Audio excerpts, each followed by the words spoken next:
On today's show, I always seem to focus mostly on the negative, and I guess I can walk out here and say that I'm doing something great and that my child is viewing me in totally different lenses as I view myself. So that's inspiring.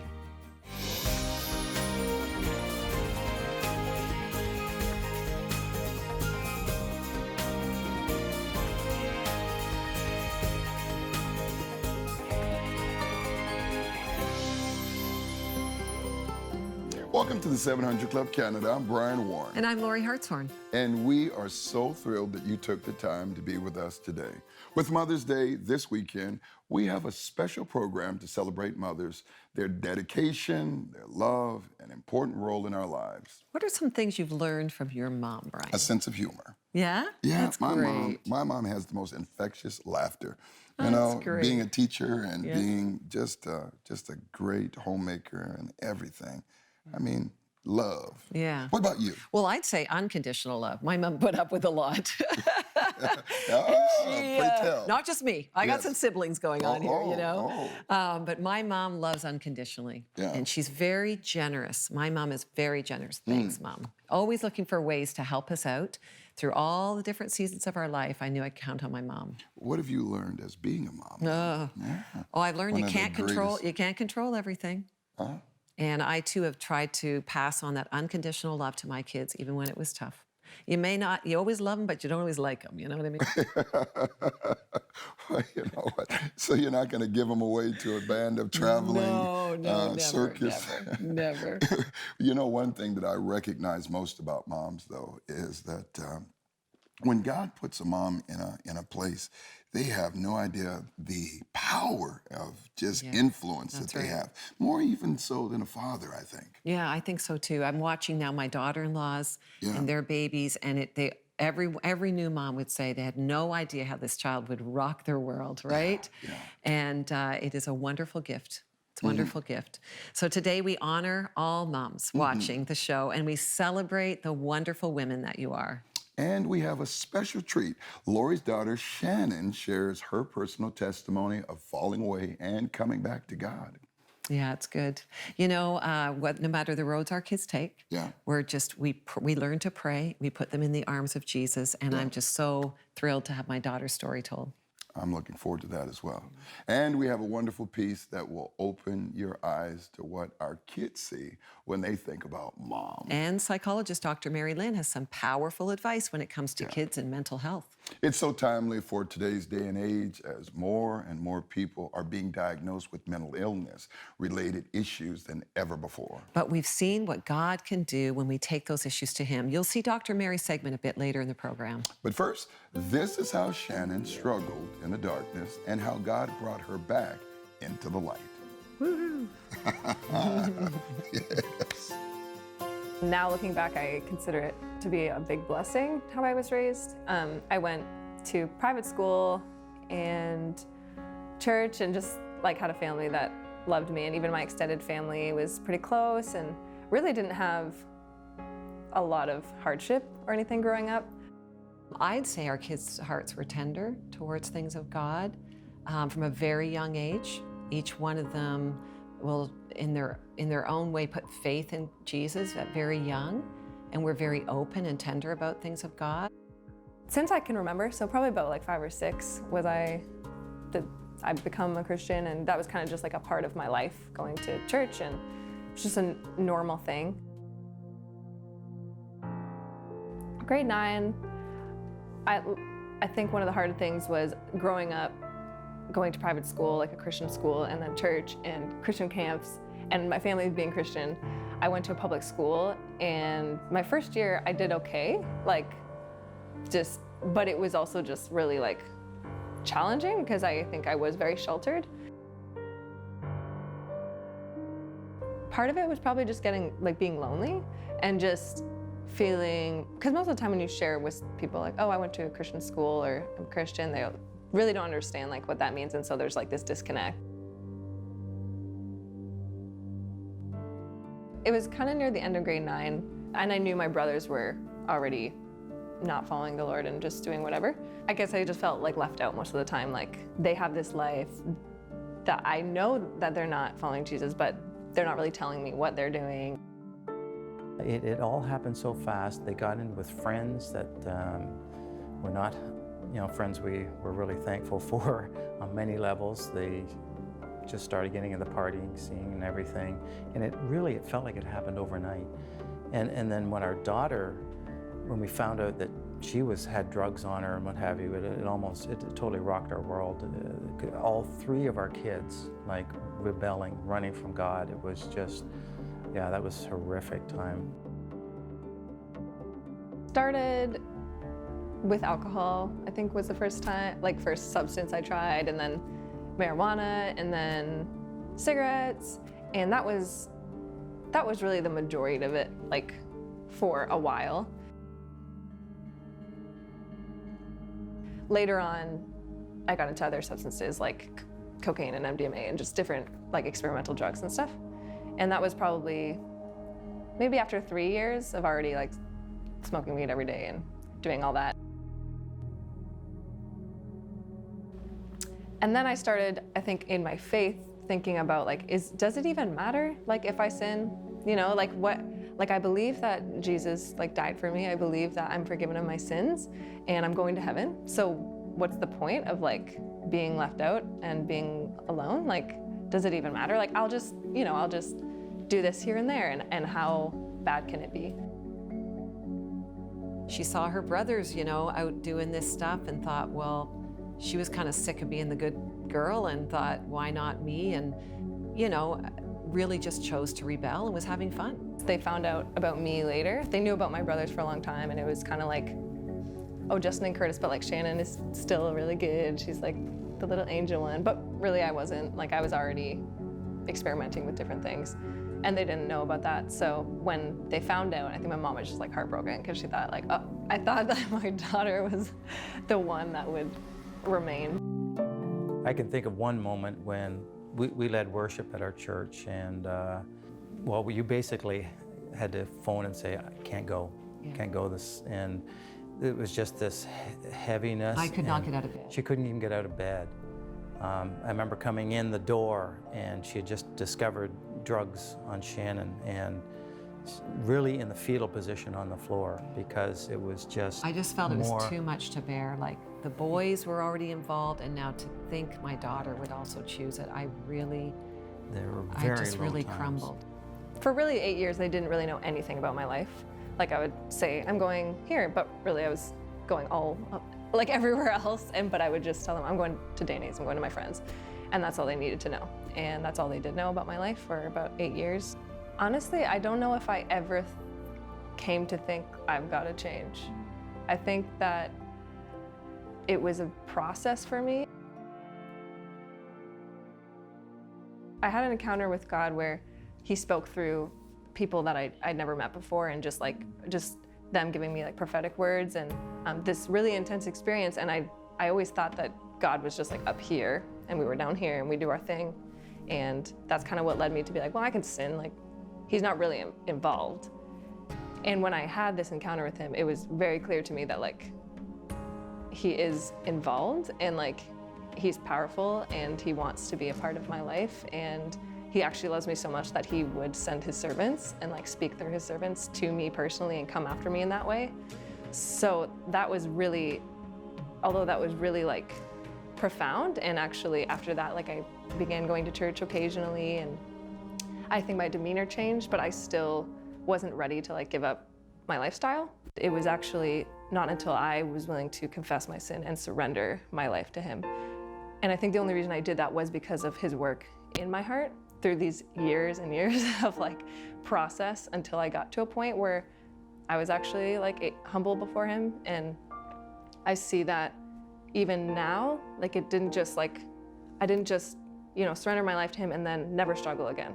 It wasn't like this one day she was this and the next day she was, changed. It was a slower transition, but we saw the softening of her heart, and she started to reconnect in community. I compared myself to like my brothers for so long. That was, I think, a really big thing of just like, they're gonna do amazing things for the kingdom. And And like my mom is like a preacher and she's gonna do amazing things. And I think just realizing like it's all, like it was all available to me as well, like the whole time.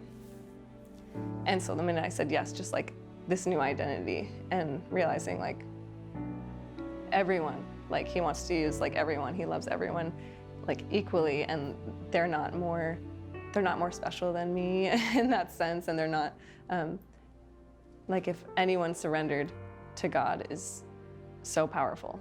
Realizing that, I think, was really freeing for me, that I'm just called to like love people, and he's done so much more with my life now, at 5 years of following him, I think, than I could have ever imagined.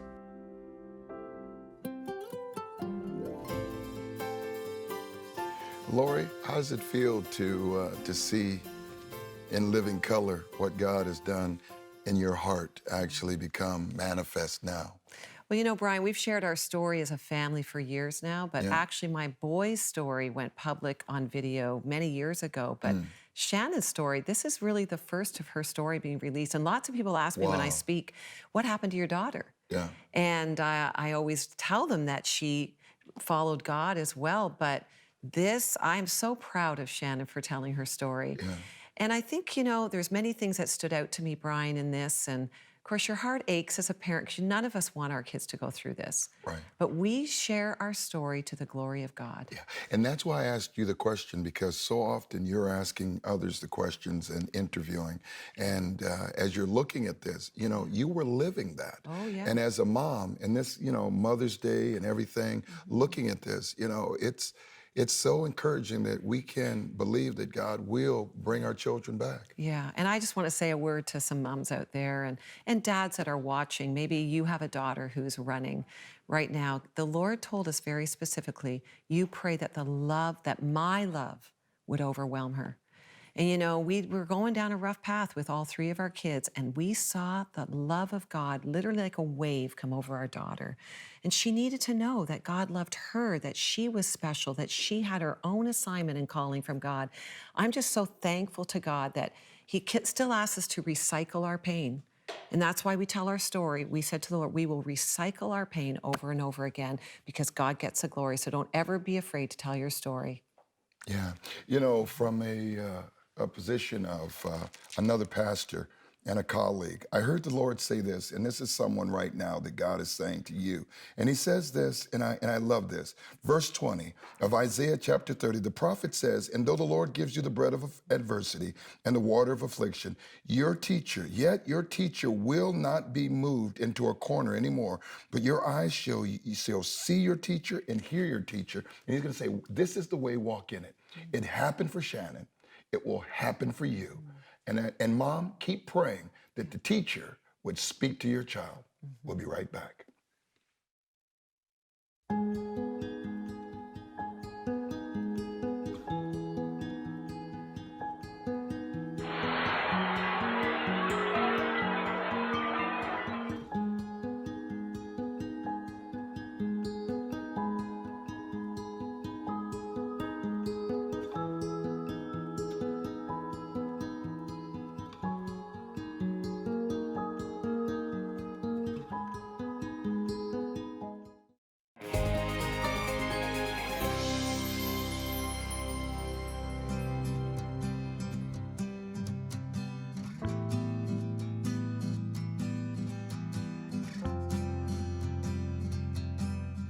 I'm a perfectionist, and so that's hard with kids.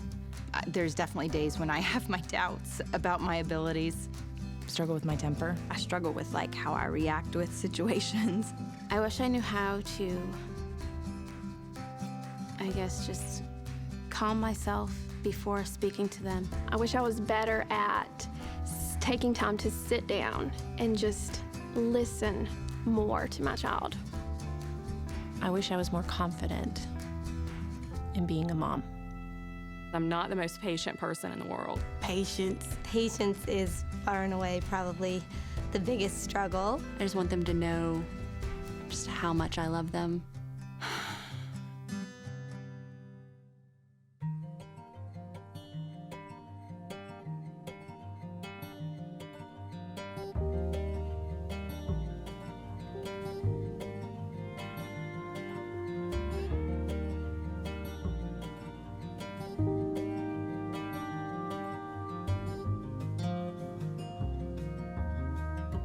My mom is totally awesome. She's fun to snuggle with. Pretty, funny. She does cook a lot of food for me. She's just unique. That's why I love her so much. We go on dates together. Like, we go shopping. She loves me a lot. I have a lot of favorite things about my mom. We like to watch movies together and color and stuff. We go to church together. We volunteer together. She is like my heart, I guess you could say, because she's that close to me. My favorite thing is to jump on a trampoline with my mom. That's my most favorite thing, to go up high. We get ice cream or something and you go to the nail salon and have fun. My mommy's my hero. She's pretty and beautiful. She is my hero. She just will care about me and just always love me forever. She's the best. That's so awesome.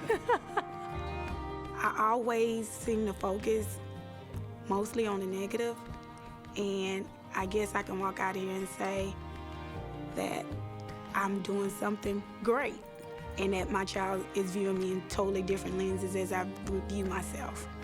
So that's inspiring. This is my calling. This is my job. This is what I love to do, and I will do it better and with love each and every day, because those kids count on me and they love me for what I'm doing.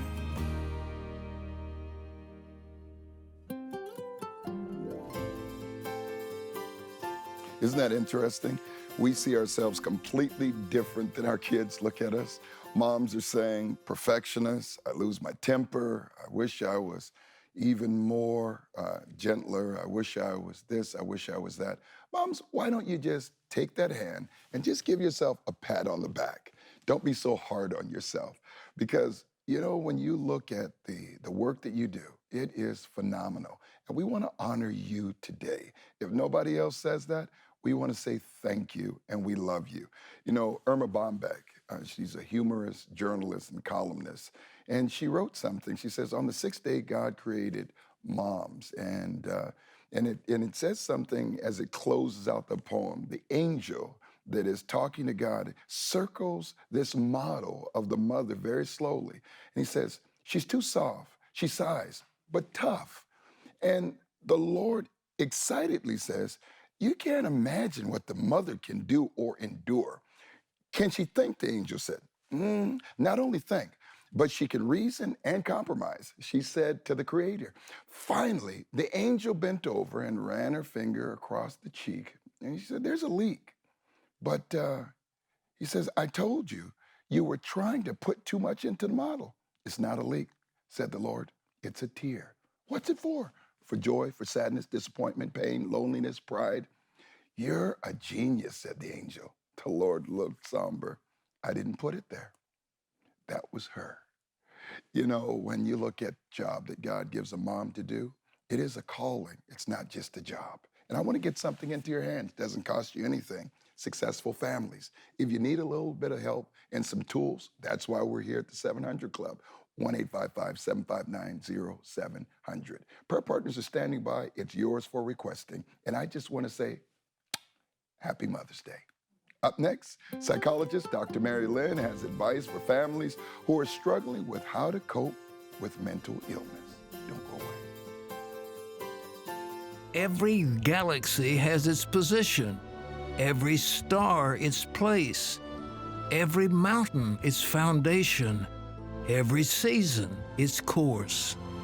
God has a design for everything in the universe, especially a plan for your life. Discover God's unique plan for you in Pat Robertson's latest teaching, The Plan. Available now.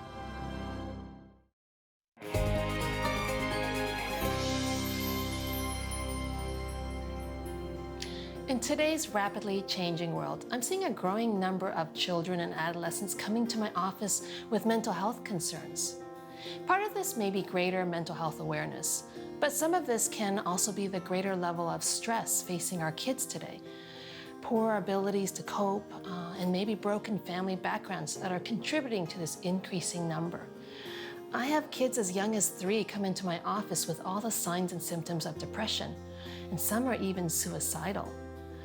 Yet stats show us that only 1 out of every 2 kids who have mental health challenges get the help they need, even though research now shows us how treatable many of these conditions are. Part of this may be that mental health symptoms in children often mask themselves as behavioral problems. But the other part may be the great fear that parents have that they will be labeled bad parents if they acknowledge how serious their kids' problems are. This is not to alarm parents who are watching this, but to help underline the importance of taking mental health concerns with their kids seriously, but also to encourage them to get help early. The mistaken belief that the kids will outgrow their anxiety or depression is not only wrong, but research shows that their symptoms tend to get worse without some sort of intervention. The good news is that many times the intervention strategies are quite simple, and parents will often see good results fairly quickly. Now keep in mind for kids and adolescents, the signs may be more behavioral. So here are some things to look for. Changes in school performance, poor grades despite strong efforts, changes in sleeping or eating habits, changes in their ability to manage daily responsibilities, excessive worry and anxiety, or excessive avoidance behavior, for example, refusing to go to bed or to school, excessive complaints about physical ailments. Hyperactivity could be one, or persistent nightmares, or persistent disobedience or defiance, it's unusual, or frequent temper tantrums. Sometimes substance abuse, truancy, defiance of authority, and of course also prolonged negative mood and sometimes even a preoccupation with death. Now, if you're starting to see that your child may be experiencing mental health problems, the first thing you need to do is ensure that you get an accurate diagnosis, typically with a psychologist or a child psychiatrist. Remember, your family doctor is typically not trained to this level of diagnostic skill. So while they may be the ones to initially identify possible concerns, be sure to ask for a referral to a qualified psychologist or psychiatrist. Now keep in mind that many of the symptoms I mentioned earlier could be for a number of different mental health issues. So the first step of accurate diagnosis is really important. Then look for a psychologist, a psychotherapist, or social worker who's experienced working with kids or adolescents. You want to be sure that they're skilled in a variety of therapy modalities that have been found to be effective with kids and adolescents, particularly nonverbal expressive therapies, such as play therapy or art therapy or even sand tray therapy. Don't be afraid to get references, and remember, it's important to consider your child and teen's preference as you look for a good fit. If your child is 12 years or older, remember that they actually have the legal right to make their own decisions about whether they want to attend therapy, even whether they want you involved, and whether they'll allow the therapist to communicate with you about their sessions. You know, it may be difficult for you as parents to let go, but remember, therapy only works if your child is engaged, motivated, and willing to do the hard work necessary. In most instances, therapists will want to include you in the process and teach you skills so you can support and help your child at home, since you're with them 24/7, and your influence can go a long way towards helping your child. And not uncommonly, kids who struggle with depression or anxiety may have parents who also struggle similarly. So it can be helpful not just for your own healing, but also to recognize how your fears and maybe your dysfunctional patterns of thinking and feeling could be impacting your child's mental health. Now, if your child or adolescent refuses to get help, then you should still get help to know how to support them appropriately, set healthy boundaries, and stop enabling them from facing their fears, or how to confront them lovingly on their need to get help.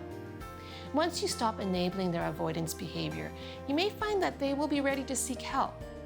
If this sounds like your child, please get help for them so that you can equip them to thrive and handle the stresses of life.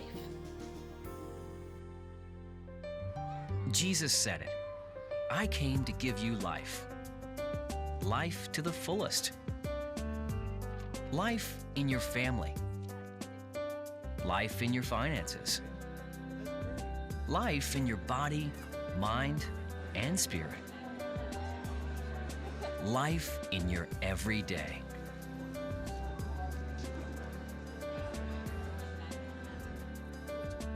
We're here to help you discover life.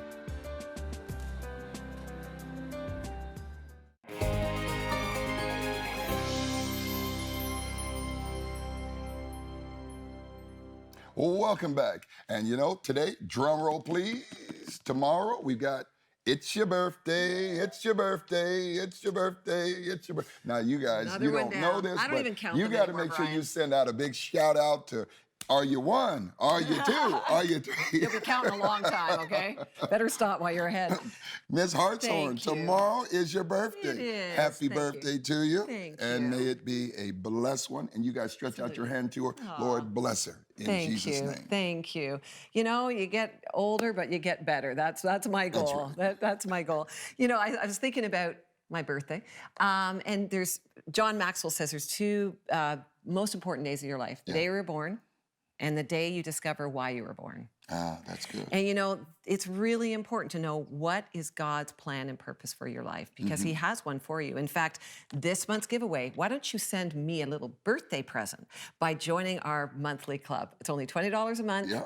You can just say, happy birthday, Lorie, and become one of our 700 Club partners, and we're gonna send you the plan, because it is very important why God has designed you and what He's made you for. Now, who could resist that? Exactly. I mean, right? And 1-855-759-0700 is the number. And would you please just stretch out your hand or put it on yourself, Mom, because we want to pray for you. And I just say, God, would you bless the mothers now? Lord, would you bless their dreams and even their desires? And Lord, would you dry their tears if they're even now battling with children that don't know you? And would you bring adoption to those children? But most of all, on this Mother's Day, would you pour out such a peace that they would even say, God is so good to me. Lord, we thank you. We thank you for this gift in Jesus' name. In Jesus' Amen. name, amen. Well, thank you very much, happy Brian. Mother's Day. And happy and Mother's happy Day birthday. to all of you. Thank you. See ya. Now there are more ways to connect with the 700 Club Canada online. Like us on Facebook at facebook.com/700 Club Canada. Find us on Instagram at 700 Club Canada. Or follow us on Twitter at 700 Club Canada. Just email cba@700club.ca or visit us at 700club.ca. Next week on the 700 Club Canada. At age 57, Jean He earned her bachelor's degree, fulfilling a lifelong dream. She's grateful and amazed at what Christ did for that little village girl praying for help. And that's what's so special about knowing God. He never gave up.